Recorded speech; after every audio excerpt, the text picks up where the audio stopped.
Chronicles of a Gooner. Like and subscribe. Chronicles of a Gooner. Harry Symeou time. Arsenal. Come on, you gunners. Arsenal. Chronicles of a Gooner. Hey everybody, how's it going? Welcome back to the Chronicles of a Gooner, the Arsenal podcast with me, your host, Harry Symeou. Happy Tuesday to you all. Welcome along to the latest episode of the pod. We've been reacting, haven't we, to that poor performance against Wolves. We won the game. Important to note that, because I think it means there's a line that you shouldn't cross when it comes to the criticism. But I do think it was a bit of an eye-opener. I do think it was a bit of a warning to us. And we did a show yesterday where we focused on Victor Gyökeres. And I took a lot of heat for that. I took a hell of a lot of heat for that, for focusing on Victor Gyökeres, which I didn't think was unfair at all. I think that if we want to be champions of this country, and if we want to go on to become champions of Europe, we have to be honest with ourselves. And when something is not at the level that it should be, and when there is some area of our game where it's clear improvement is needed, we shouldn't be afraid of calling it out. Okay? For years and years and years, I've heard from people, the standards need to be higher. Well, we are holding Arsenal to a much higher standard now because we truly believe, for the first time this season, that we have the squad that, even with some adversity, should still be able to get the job done. Okay? And when I said that right at the start of the season, when I said it was expectation more than hope this time around, I couldn't have envisaged the level of problems that we've had in terms of injuries and players missing and the absences. But at the same time, you look at that, you look at what's available to us with each passing week. And granted, we might not be at our best all the time in terms of players available. And then that, of course, translates into performances. But we've certainly got enough to still be there. Okay, we've got enough to be in the competition, in the fight, right until the very end. That's the level we're talking about when it comes to Arsenal Football Club right now. So I don't think there's anything wrong with looking at an individual, looking at the team, looking at a particular phase of our play and saying, this needs to improve. Now, saying that someone or something needs to improve doesn't mean you want everything to be ripped up and you want to start again. Unfortunately, as I touched on yesterday's episode, it's 2025 and it seems that nobody's capable of applying any nuance to a conversation without it turning into this, defense versus attack kind of discussion. And that's not what we're doing here. Okay, that's not what we're doing. But in the interest of fairness, I talked about Victor Gyökeres and I talked about my concerns around him. It's only fair that we discuss another player who, I have to say this from the outset, I'm not anywhere near as concerned about in terms of bigger picture. But it's a player that I think we can still extract a lot more from, and that is Eberechi Eze. Okay, with Victor Gyökeres, I'm worried. With Eze, I'm worried in some ways, but it's not the same type of concern. It's not the same type of worry, and I'll explain a little bit about what I mean with that. So with Victor Gyökeres, I worry whether he is up to the standard that we need in terms of his all-round game, in terms of pace, in terms of strength, in terms of quality of touch, in terms of finishing ability, in terms of the technical aspects of his game. That's where I'm a little bit concerned. When it comes to Eberechi Eze, I'm not worried about whether he can control a ball in a tight space. I'm not worried about whether or not he's got the ability to finish an opportunity if it comes his way. I'm not worried about his ability to contribute goals from an attacking midfield position. I'm not worried about any of those things with Eberechi Eze. I'm worried about the way that we're using him. And I'm worried about what I perceive to be a lack of want on the player's part at times to just go and take responsibility. And I think it's difficult because when you join a new club, and Gyökeres has this issue as well, you're not very high up the pecking order from the beginning. Okay, unless you are Declan Rice that's come in for £100+ million, whereby everybody looks at you and thinks you must be the business because you cost £100 million. You have to earn people's respect, particularly when you're making a step up club-wise. Okay, and Eze's made a step up from Crystal Palace. Victor Gyökeres made a step up from Sporting. These guys have to find their feet. And I still think that we have a great chance of going on and winning this Premier League title. I've not been completely derailed in my belief and confidence based on the Wolves game, because ultimately, as I keep saying, we won it. But there are certain things that I can see that I've seen brewing for a little while that I think need to improve if we're going to hold off the challenge of a Manchester City side who seem to have clicked of late. And a lot of the reaction to the Wolves game, by the way, is fueled by the fact that many people are looking at Man City now and going, yeah, you know what? They're kind of back. They're the real deal. So I get all of that. You've got to factor all these things in. But as I said on Sophie's Highbury squad last night, this is the type of pressure that if you want to be champions, if you want to win the big trophies, you have to learn to overcome and you have to learn to deal with. So that's where I'm at in terms of, my angle as far as looking at individual players is concerned. And I'm going to look at Eberechi Eze today because as much as I've been frustrated at times with Victor Gyökeres, I felt the same way with Eze. Again, the frustrations are different. The frustrations are born from a different place. That the substance of those frustrations is not quite the same. And therefore, the level of concern is lower. But I still don't think we've seen the maximum from Eberechi Eze yet. And I'd like to see us make a few tweaks, make a few adjustments. I'd like to see him make a few tweaks and make a few adjustments. And if we do that and he does that, then I think we'll be in a really, really great place. Andy says, just to take some of your comments before we dive into the bulk of today's show, I really miss Kai and I never thought I would do this much. Pigeonhead says, what you said about Gyökeres was legit. Look, I don't want to keep dwelling on the Victor Gyökeres point, but if you see some of the DMs and the messages that I've had over the last 24 hours for daring to question Victor Gyökeres' performances, you would be, I don't know how you would feel, right? Some people would be appalled by it. Some people would laugh it off. Some people would think the whole world's gone crazy, okay? Because that's the level of division that a discussion like this seems to be able to create in 2025. Why can't we have a different opinion and a different view on something without it developing into that? I don't understand. But I listened to the latest episode of the Arsenal Vision podcast this morning as I was driving. And listen, I'm a huge fan of the Arsenal Vision pod. I think they do a brilliant job. I think they've got some of the best Arsenal voices in the entire community all in one place, which is amazing. And I always, I sit up and take notice of what those guys say. I really, really do. A lot of the time, I feel like our opinions align with maybe a few subtle differences. But I listened to Tim Stillman talk about Victor Gyökeres today. And I'm not going to tell you what he said because then you won't go listen to the podcast. And I do want to encourage you to go over and listen to the podcast.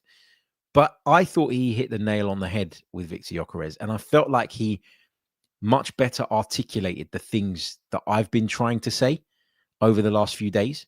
So go and check that out. Clive Palmer also talked about it. And Clive is fantastic. Phil Costa was on the episode as well, who you've seen on this pod. Phil's brilliant too.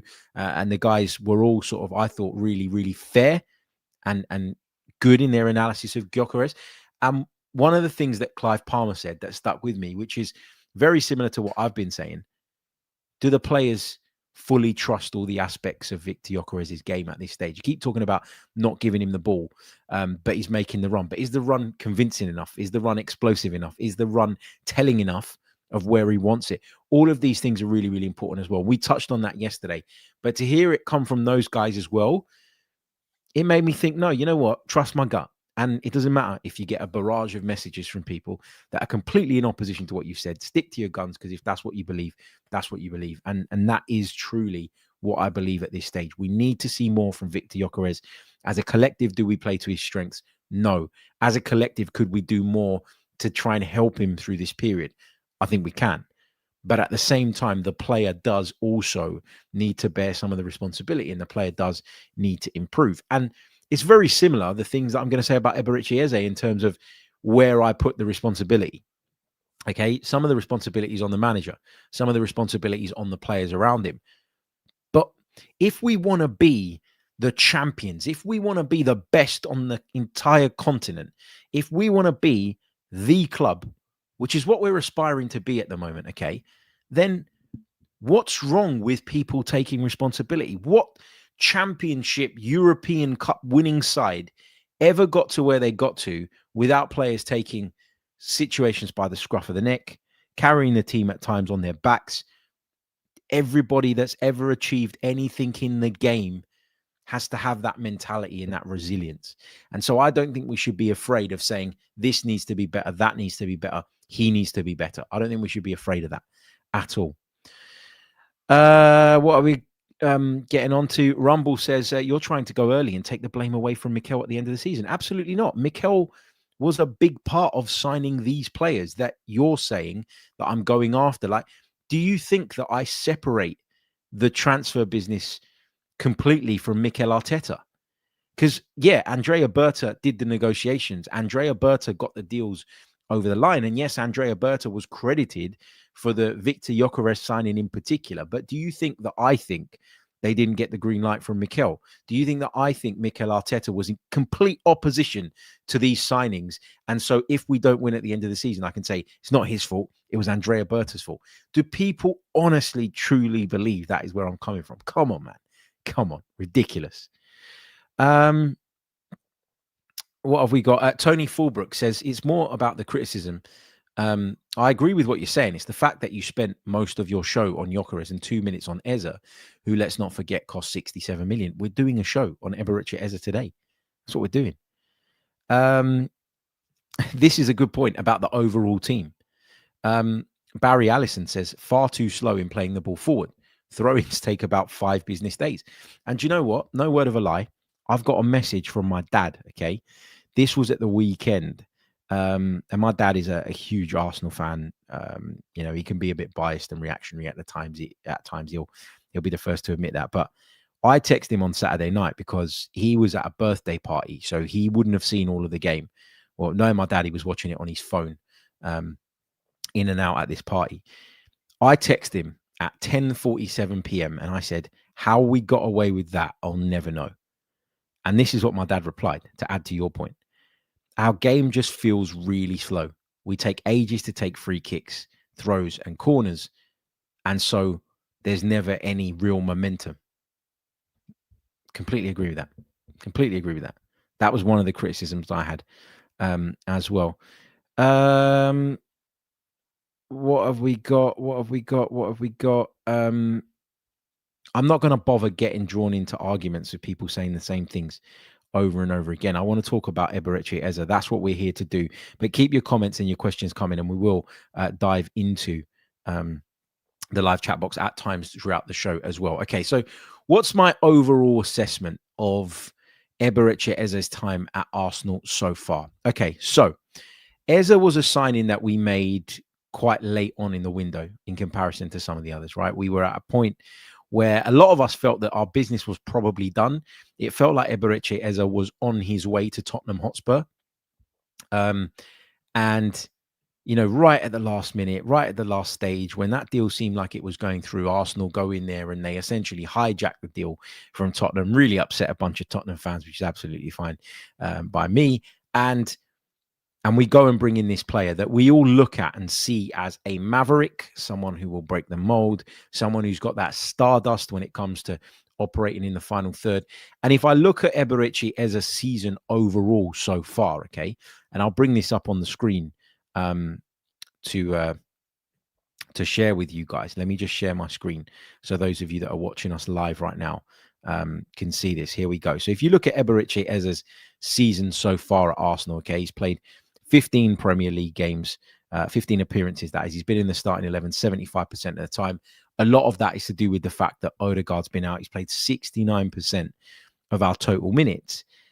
And he's participated directly, so that's a goal or an assist, in 21% of our goals, which I think is pretty impressive. 4 goals, 3 of which came in that North London derby, of course, and 2 assists.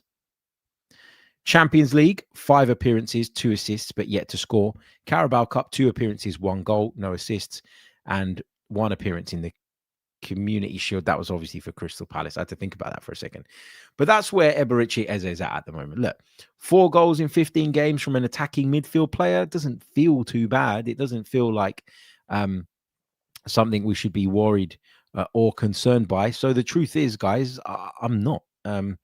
I'm not concerned with his outputs, but I do look at Eberechi Eze and I just think there's more there.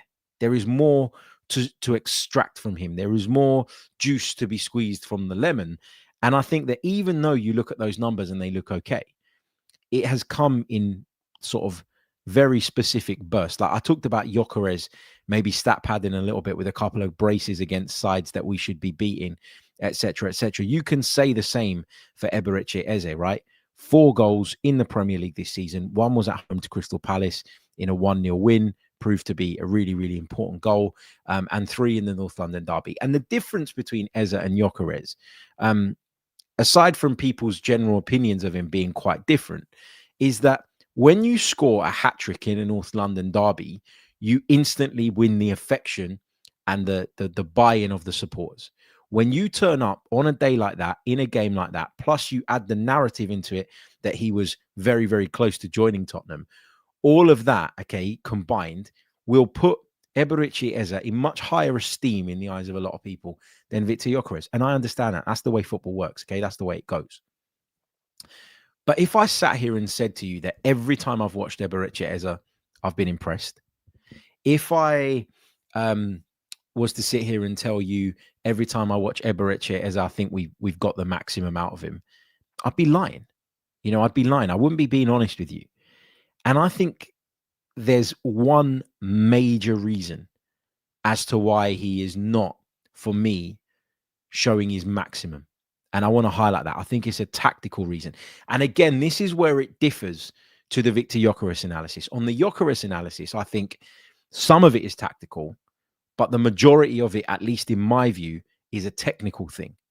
Whereas with Eze, I don't worry about the technical side. I worry about the tactical thing. But I also want to see him have the confidence to go, this really isn't me. And yes, I got to follow Mikel's instructions, especially off the ball, to ensure that I'm not letting anybody down and that I'm doing my job. But I was brought here because I'm a bit of a maverick. I was brought here because I'm someone that likes to break free of structure. So I need to do that so that I can show what I'm made of. And again, this comes down back to a point. Again, this is not a Gyökeres show, but the comparisons are not fair because there's very, very different things here, right? So, you know, one is playing in a position where he is more isolated. One clearly has more freedom. Eze has more freedom, in my opinion, to roam, because a centre forward, you always want to be that focal point. That's what you're in the team to do, right? You don't want to keep coming deep, because if you're going to keep coming deep, you might as well play Mikel Merino, etc., etc. But I also look at some of the, you know, the points that people are making in the chat, and there's one that says Odegaard and Havertz were afforded time. Let's have the same energy. And I don't know if that's referring to Gyökeres or it's referring to Eze. But I always think, and this is what I've said about many, many managers over the years as well, you can't draw definitive conclusions this early in someone's career at said club. But you can have a feeling with regards to how you think it's going to go. And that feeling will dictate your analysis a lot of the time. And we're only human. It's impossible, I think, to block that out completely. So that will come into your thinking at times, right? That will come into your mindset at times. But with Eze, I look at him and I think it's decent. It's not amazing yet, but I've seen enough moments to give me encouragement that with more time, with more, you know, sort of development, he will get to where I want him to be and where I thought he could be as an Arsenal player. Whereas with Victor Gyökeres, I look and I think, I'm not sure you're ever going to get there. And that's the difference between the two and the way that I'm analyzing the two right now, because I'm not sure that Victor Gyökeres has the talent. And that's the big difference. That's the big difference here. That's the key. Now, I would love to be doing a sit down come the end of the season with a real big slice of humble pie and say, guys, I was completely wrong about this. He's fired us to the title. Even if he scores 5 more goals between now and the end of the season, but they come at the right times in big moments, I will sit here. I promise you, I'll go and buy the biggest pie. We'll get Victor Gyökeres' face written on the front of it, or drawn on it in icing or whatever you do on top of a pie. Do you put icing on pies? I don't even know. And I'll eat it on camera, right? I would love to do that. I would love to be sitting here at the end of the season doing that. But at this moment in time, you know, I've got my concerns there. Eze concerns me a little bit as well. And he concerns me because I don't think that he is doing enough to get himself out of the I'm lost in the 10 position scenario, which is what we seem to be experiencing with him quite a bit. Okay, so let's talk about that. Let's take a really, really short pause. And when we come back, the tactics board's coming out and we're going to discuss exactly what I mean about Eberechi Eze and why I think that he's got to take some responsibility for the fact that he has gone missing at times in games this season as well. Don't go anywhere. You're listening to the Chronicles of a Gooner. You're listening to the Chronicles of a Gooner. Like and subscribe. You're listening to the Chronicles of a Gooner podcast with me, Harry Symeou. Like and subscribe. Remember, if you haven't done so already, leave a like on the video. If you are with us on YouTube, if you are watching this back on playback, leave some hype points on the video. I still haven't got used to saying that. Make sure you're subscribed to the channel as well. We got to 47,000 subscribers on YouTube alone yesterday. So thank you for the support. On the YouTube channel, you get the full episode. You also get some of the shorts going out, some of the clips from our show as well. And they can be quite handy if you want to save time and get to the crux of what we're saying. Remember, they don't always provide all the context, but there are plenty of clips going out on the channel nowadays as well. If you're listening to us on Apple or Spotify, please do leave us a review, as that really, really does help.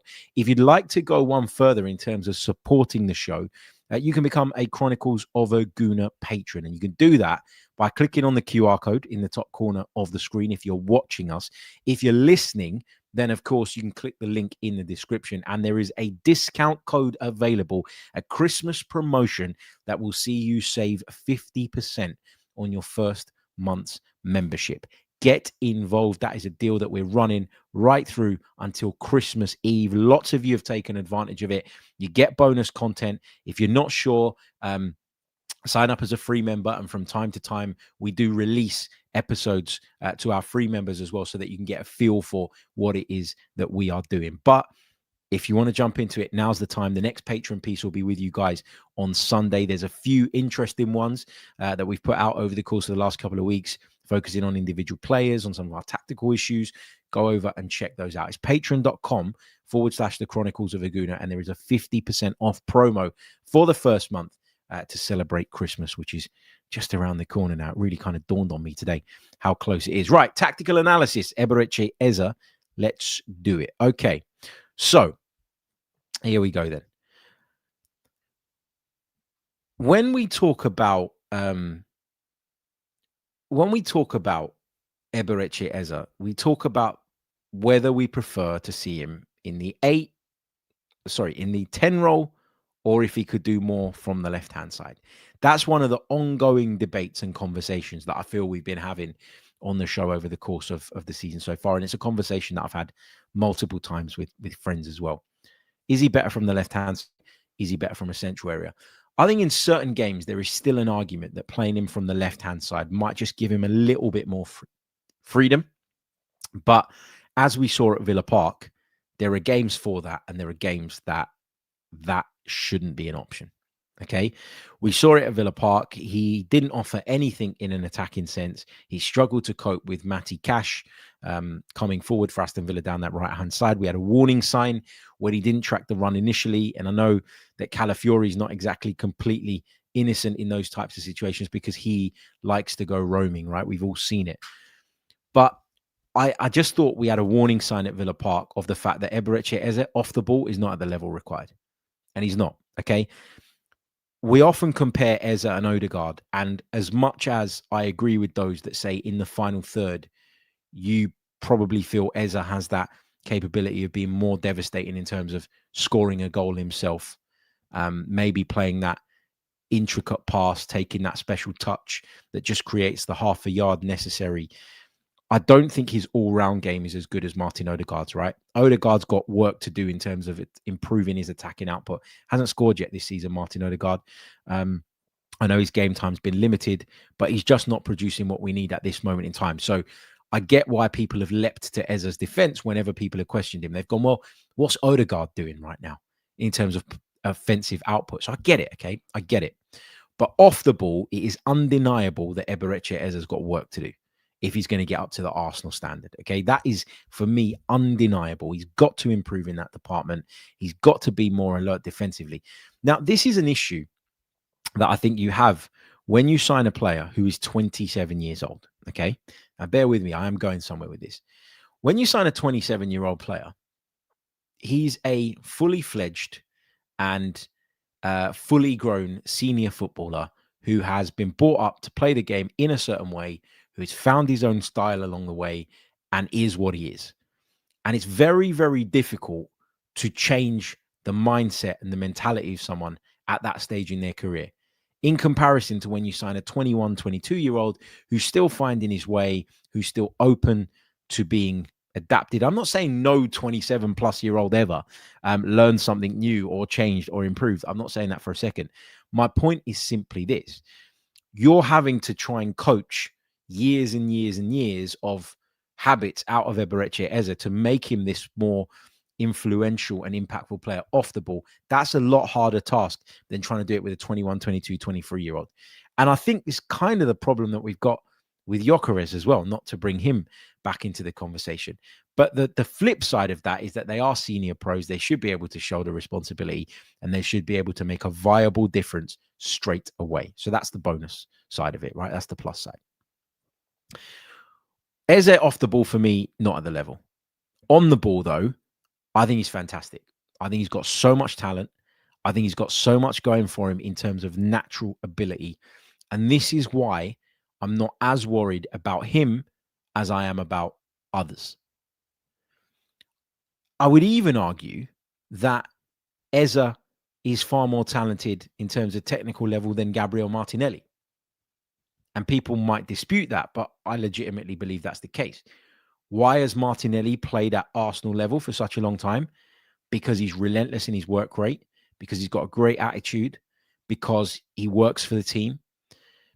These are all things that Gabriel Martinelli brings to the table. But if you're waiting for something technically difficult to be executed, if you're relying on that, who are you picking? You're picking Eze over Martinelli in that conversation and in that debate and discussion every single day of the week.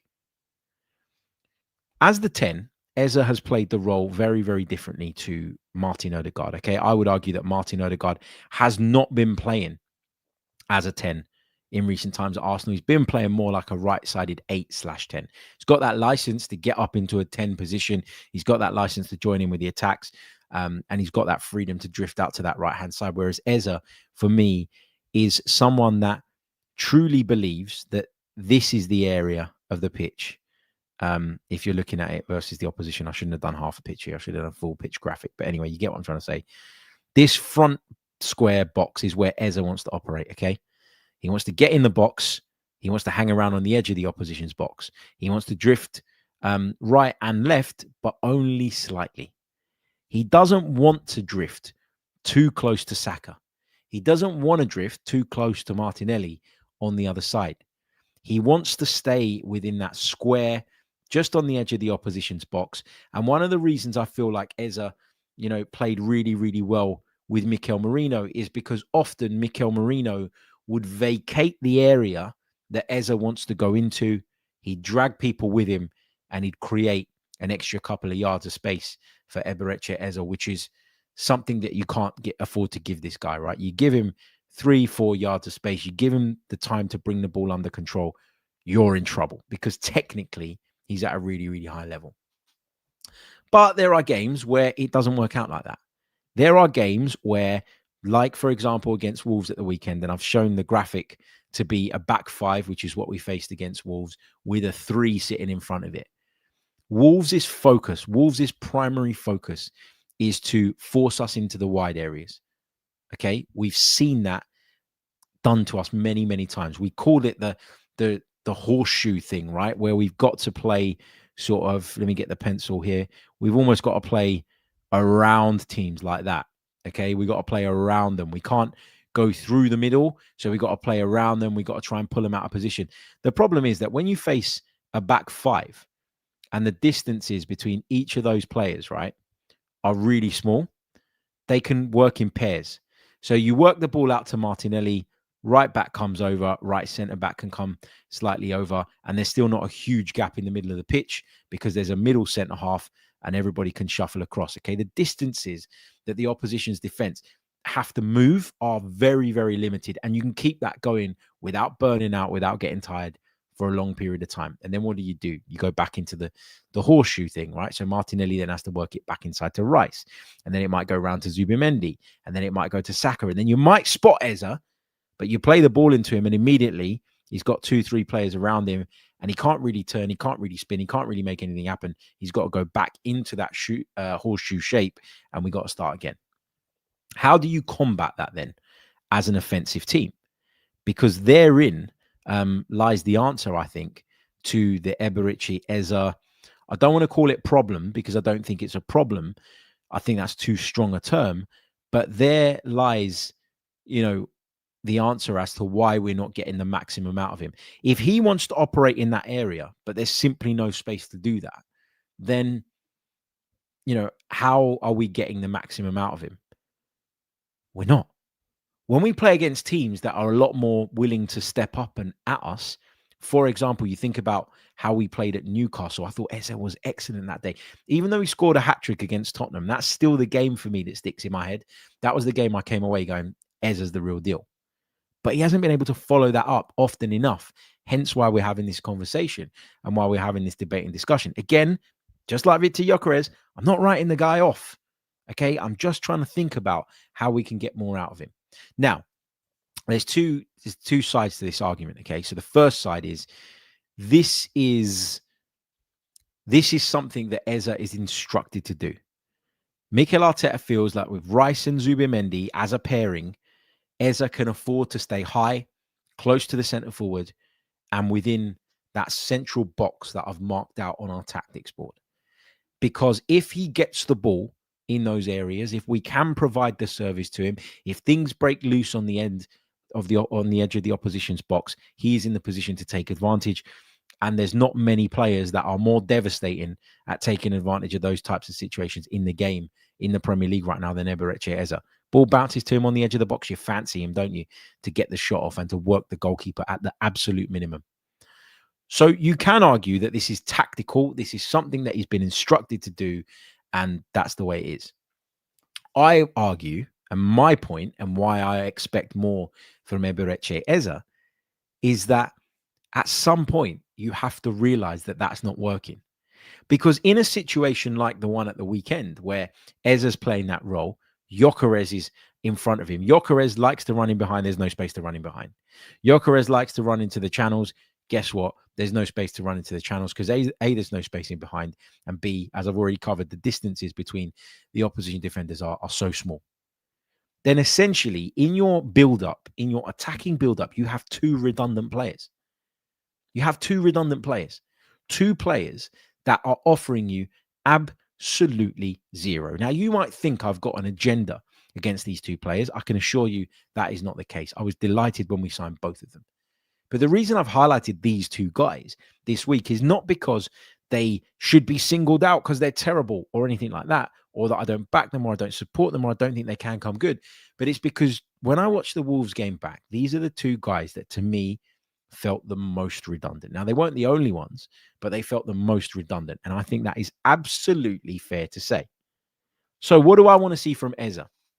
I want to see from Eze, take the jacket off, mate, throw it down on the ground and say, I'm not having this.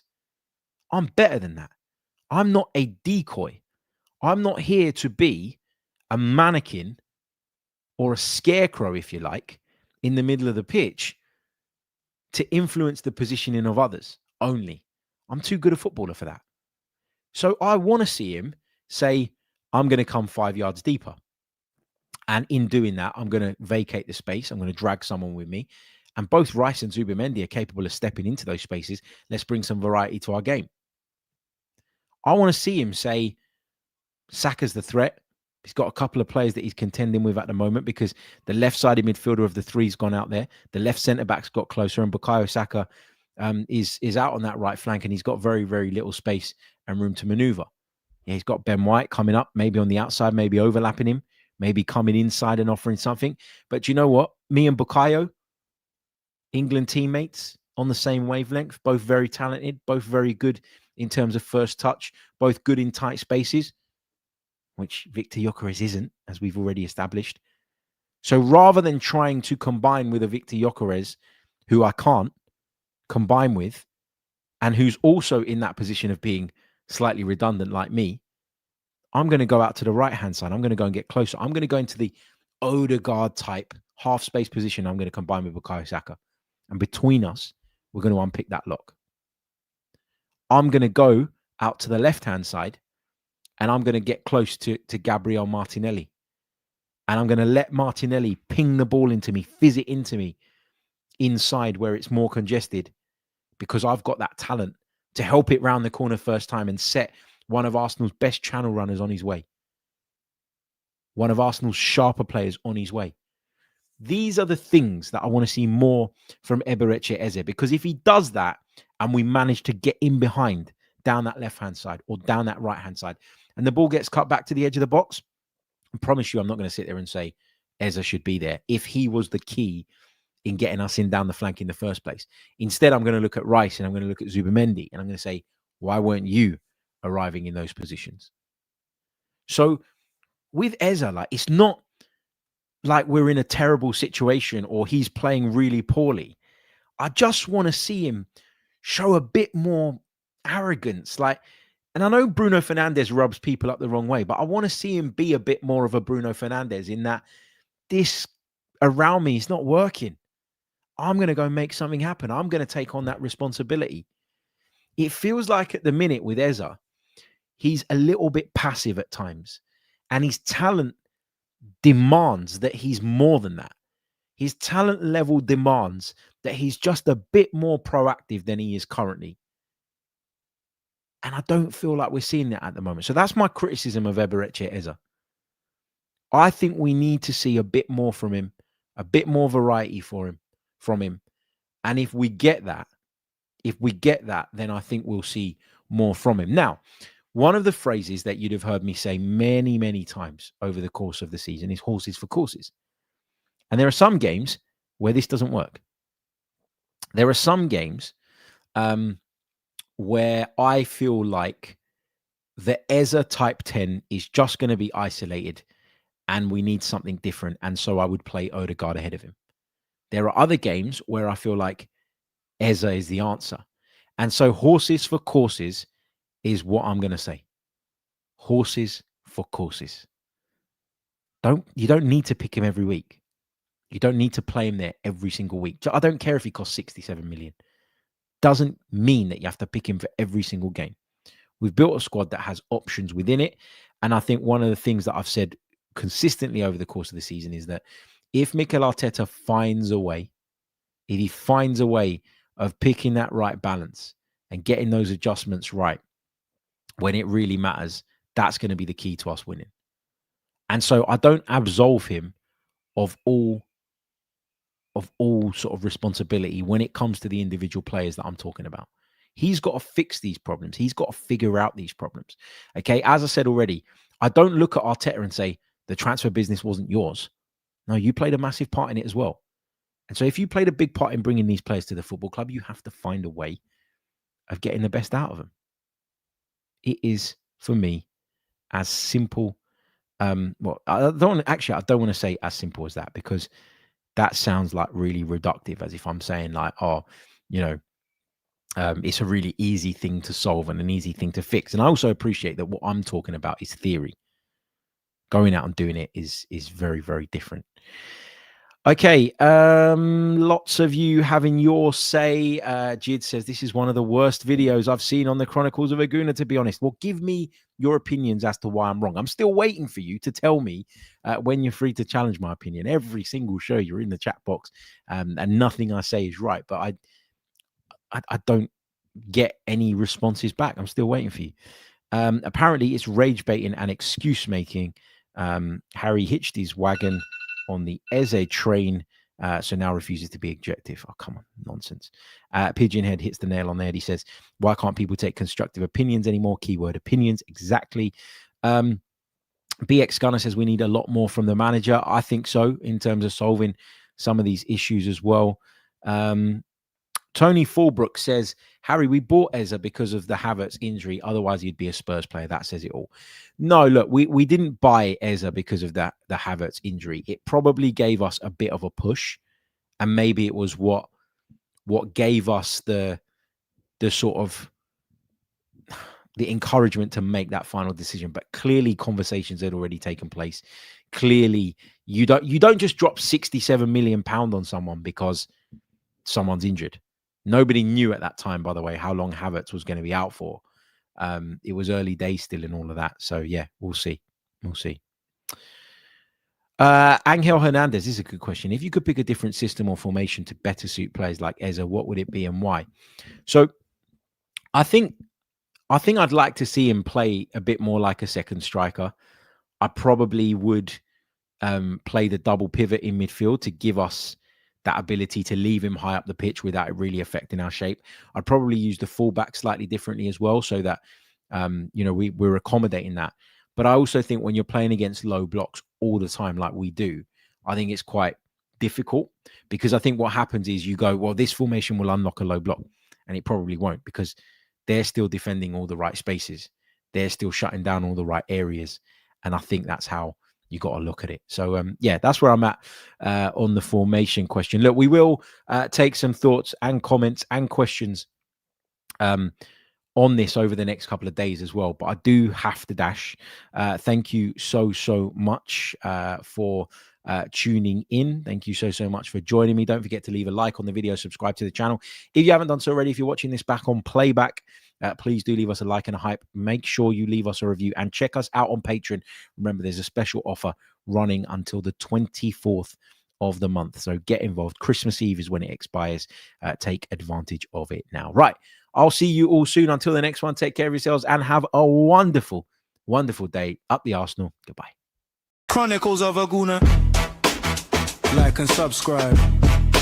Chronicles of a Gooner. Harry Symeou time. Arsenal. Come on, you Gunners. Arsenal. Chronicles of a Gooner.